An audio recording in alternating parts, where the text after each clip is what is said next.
여러분 안녕하세요. 마음을 움직이는 리더의 말 한마디 두 번째 시간입니다. 자, 오늘도 역시 과학기술 인력개발원의 박기천 원장님과 함께 관계를 풍요롭게 하는 소통의 기술에 대해서 알아보려고 합니다. 안녕하세요. 네, 반갑습니다. 네. KRD 원장 박귀찬입니다. 네.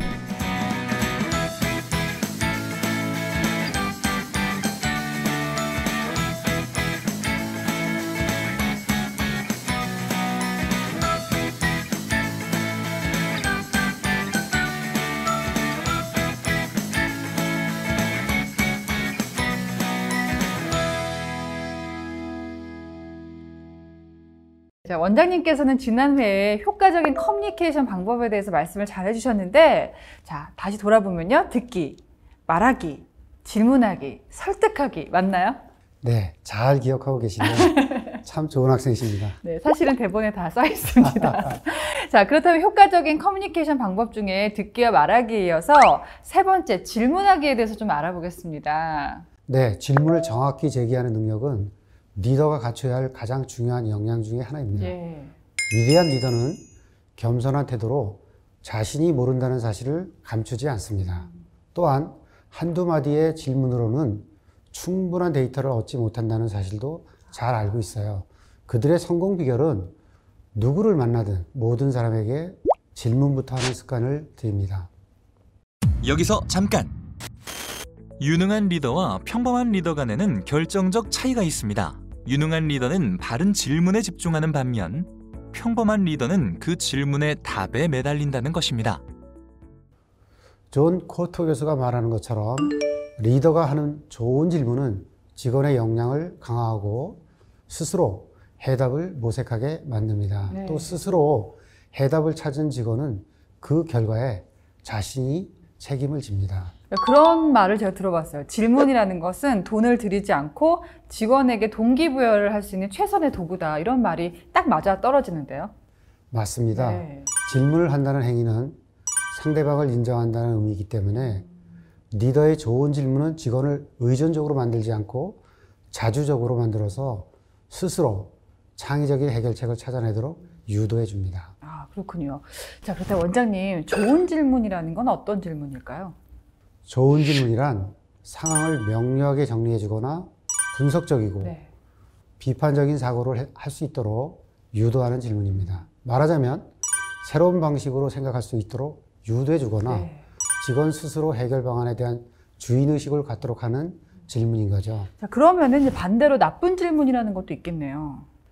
네, 나쁜 질문은 부정적인 답변을 유도하거나 본인이 원하는 대답을 듣기 위한 유도 신문격의 질문 또는 단답형 대답만 나오게 하는 폐쇄형 질문입니다. 네. 여기서 한 가지 실습을 해볼까요? 실습이요? 지금요? 네.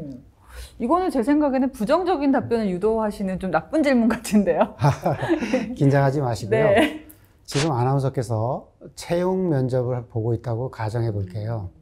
입사 지원자에게 올바른 질문을 하여 우리 기관에 맞는 직원을 채용해야 하는데 회사가 원하는 인재를 검증하기 위한 질문에는 어떤 것들이 있을까요? 회사가 원하는 인재를 검증하는 질문. 너무 어려운데요. 예. 실리콘밸리에서는 직원을 채용할 때 좋은 질문 그리고 그에 답하는 과정을 통해서 사람을 뽑는 걸로 아주 잘 알려져 있는데요. 예. 구글은 어떨까요? 구글은 IT 기업이니까 뭐 네이버나 카카오처럼 뭐 코딩 테스트를 한다든지 뭐 해킹을 해보라든지 이런 걸 이용하지 않을까요? 지금은 실무 테스트가 아니라 채용 면접 중이거든요. 그러면 아마도 이제 좋은 질문을 하겠네요. 예. 구글의 채용 과정에서 우리나라 주입식 교육의 문제점을 경험했다는 한 개발자와의 인터뷰를 소개해드리겠습니다. 채용 시 가장 중요하게 보는 역량은 무엇인가요?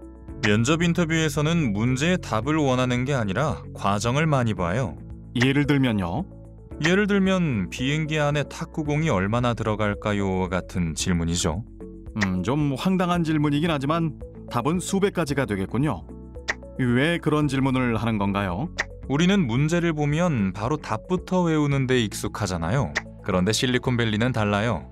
답을 빨리 찾는 노력이 아닌 질문하고 토론하면서 그 답을 찾아가는 과정.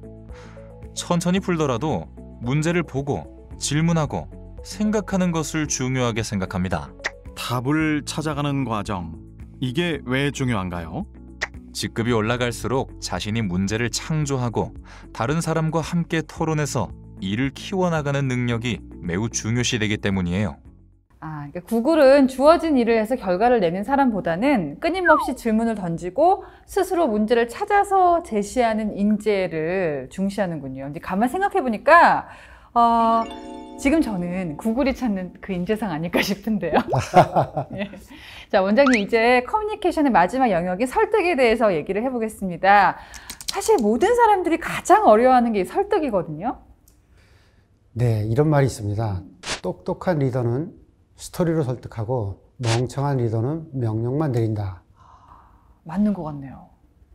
여기서 잠깐! 미국 역사상 최초의 흑인 대통령 버락 오바마의 탁월한 소통 능력과 포용 정신을 알 수 있는 대표적인 사례를 소개해드리겠습니다. 오바마 스스로 자랑스러운 성과로 자평한 건강보험 개혁법, 이른바 오바마 케어는 저소득층과 중산층에게 정부 보조금을 지급해 전 국민이 의료보험 혜택을 받을 수 있도록 하겠다는 포부가 있었습니다. 오바마는 시장경제 체제에 맞지 않는다며 반대하는 공화당 의원들을 일일이 전화하고 심지어 대통령 전용기에 태우고 지역구로 가 설득하는가 하면 백악관에 초대해 설득하였습니다. 그 덕분에 건강보험 개혁안은 결국 찬성 219표, 반대 212표로 극적으로 하원을 통과했습니다. 오바마는 자신의 권위를 부린 것이 아니라 한 명 한 명의 의원들을 찾아가서 낮은 자세로 오바마 케어가 왜 필요한지 이야기하고 반대하는 질문이 나왔을 때는 그것에 대해 귀담아 듣고 받아들여준 것이 주요했던 것입니다. 자, 그럼 원장님, 상대방을 잘 설득하려면 뭐가 필요할까요? 네, 두 가지가 필요한데요. 첫 번째는 전달하고자 하는 내용을 상대가 제대로 이해하게 만드는 명확성과 전달된 내용을 머릿속으로 그려볼 수 있도록 하는 구체성입니다. 명확성, 구체성이군요. 더불어서 다음과 같은 방법을 사용하시면 설득이 훨씬 더 수월해집니다. 어떤 방법일까요? 먼저 상대방에게 초점을 맞추고 필요한 정보와 니즈를 확인합니다. 네. 그리고 상대방의 니즈를 충족할 수 있는 솔루션을 준비합니다. 그래서 상대가 갖고 있는 두려움을 해소하고 감동시켜야 합니다. 어려운 설득일수록 철저하게 준비하고 연습하고 실전에서는 최고의 열정으로 설득해야만 합니다. 그러니까 초점을 내가 아니라 상대방에게 맞춰야 되는 거군요. 예, 맞습니다. 고대 그리스의 철학자들에게도 설득은 주요 관심사였는데요. 네. 바로 이분 혹시 아시겠어요? 아리스토텔레스 아닙니까? 맞습니다. 수사학에도 지대한 관심이 있었던 아리스토텔레스는 설득의 3요소를 첫 번째는 로고스, 두 번째는 파토스, 세 번째는 에토스라고 정리했습니다. 여기서 잠깐! 각각이 의미하는 것을 잠깐 살펴볼까요? 로고스는 글, 논리를 지칭하는데 상대방에게 명확한 증거를 제공하기 위한 논리를 말합니다. 파토스는 듣는 사람의 심리 상태를 의미하는데 쉬운 예로 누군가에게 부탁하러 갈 때 오전 11시 30분보다는 오후 1시 30분에 가는 것이 좋은데요. 그 이유는 사람은 일반적으로 배가 고플 때 신경이 날카로워지지만 포만감을 느끼면 관대해지는 경향이 있기 때문입니다. 에토스는 설득하는 사람의 고유한 성품, 매력도, 카리스마, 진실성을 뜻합니다. 이 세 가지 요소 중에 아리스토텔레스가 설득에서 가장 중요하다고 여긴 게 뭘까요? 그러니까 아리스토텔레스는 좀 똑똑한 이미지니까 로고스, 논리 아니었을까 싶은데요. 아니요. 아리스토텔레스는 에토스를 가장 중요하다고 생각했습니다. 에토스, 굉장히 의외인데요. 왜 그럴까요? 사람들은 보통 그의 말이 논리적이고 훌륭해서라기보다는 그 사람이 좋고 훌륭해서 그 사람의 말에 설득된다는 거예요. 이 말을 우리 자신에게 적용해 보면 이렇게 얘기할 수 있을 겁니다. 과연 나는 주위 사람들에게 에토스 있는 사람으로 비춰지고 있을까? 저도 이제 아나운서지만 참 설득이라는 게 참 쉽지 않다는 걸 느낍니다. 네, 지금까지 경청부터 설득까지 커뮤니케이션의 4대 요소에 대해서 알아봤습니다. 끝으로 진정한 소통이 되기 위해 마지막 한 가지를 더 알아보고 이번 시간을 마무리할 건데요. 원장님? 결론부터 말씀드리면 네. 일관성을 가져라입니다. 일관성. 사례를 하나 들어볼까요? 중국 최대 이커머스 회사인 알리바바 마인 회장. 그는 언행일치로 직원에게 신뢰를 주는 대표적인 리더로 늘 직원에게 성실과 정직이라는 가치를 강조해왔습니다. 그런데 2011년 사건이 하나 터집니다. 소비자가 가짜 판매업체들에 속아 물건은 못 받고 돈만 날리는 손해를 본 것입니다. 회사는 바로 대대적인 조사에 들어갔습니다. 그 결과 이들은 1년 남짓한 기간 동안 알리바바에서 2,000건 이상 사기가 일어난 것을 확인했고, 심지어 그 과정에 직원이 개입됐다는 사실도 드러났습니다. 이는 마윈이 늘 강조한 성실과 정직이라는 가치에 완전히 위배되는 행동이었습니다. 마인 회장의 반응이 궁금한데요. 어떻게 했나요? 그는 즉시 문제가 된 직원 100명을 모두 해고했고 피해를 본 소비자에게 보상금을 지급했습니다. 거기다가 마인은 당시 알리바바 최고 경영자인 데이비드 웨이와 최고 운영 책임자인 엘비스 리까지 사퇴시켰습니다. 이들은 판매 사기에 직접 연루되지 않았을 뿐만 아니라 경쟁사가 호시탐탐 노리는 중국 최고의 인재들이었는데도 말이죠. 그렇게까지 해야 됩니까?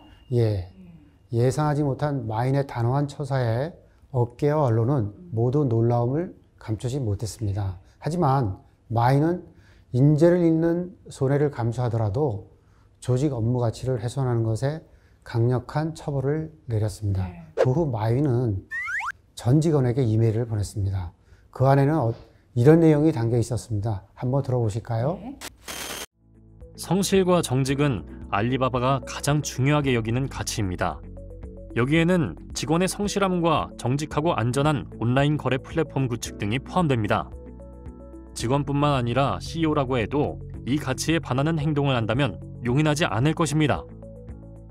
이렇게 어떤 상황에서든 명확한 가치에 따라 의사결정을 하고 상벌을 내리는 마윈의 일관된 모습에 직원들은 강한 신뢰를 느꼈고, 마윈을 중심으로 똘똘 뭉친 알리바바는 2013년 약 56억 달러 연매출을 올렸을 뿐만 아니라 2014년에는 역대 최대 공모액을 기록하며 뉴욕 증시에 상장해 구글에 이은 세계 2위 인터넷 기업으로 우뚝 섰습니다. 마인 정말 대단하네요. 이렇게 상대방과의 소통이 신뢰 있게 이루어지려면 꼭 명심해야 할 것이 바로 일관성을 지키는 것입니다. 일관성 있는 소통은 우선 자신이 중요하게 생각하는 가치를 상대방에게 명확히 전달하고, 그리고 늘 그 기준에 따라 의사소통을 해야 합니다. 한마디로 언행일처를 몸소 실천한다는 것입니다. 그러니까 언행일치의 실천. 생텍쥐베리의 작품 어린 왕자에서 이런 글귀가 있습니다. 세상에서 가장 어려운 일은 사람의 마음을 얻는 일입니다. 바람 같은 사람의 마음을 머물게 하는 것이 가장 어렵다는 이야기는 참으로 공감이 가는 이야기입니다. 아마 이제 모든 리더는 생텍쥐베리가 뭘 말하고 있는지 이해를 하실 것 같은데요. 도저히 헤아릴 수 없는 생각을 지닌 사람들의 마음을 조직을 위해서 머물도록 만들어야 하는 거잖아요. 리더라는 게. 그만큼 무거운 짐을 지고 있기 때문일 겁니다. 자, 원장님, 이렇게 무거운 짐을 짊어지고 있는 리더한테 힘이 되는 한마디로 이번 강의를 좀 정리해 주시죠. 사람의 마음을 얻는다는 것은 정말 어려운 일입니다. 그럴 때는 어떤 사람의 마음을 얻겠다는 목표에 너무 급급해 하지 말고 먼저 그 사람과 같은 눈높이에서 생각하고 공감하려는 노력부터 시작해 보세요. 자, 원장님 오늘 말씀 감사합니다. 함께해 주신 여러분 멋진 하루 보내세요. 고맙습니다.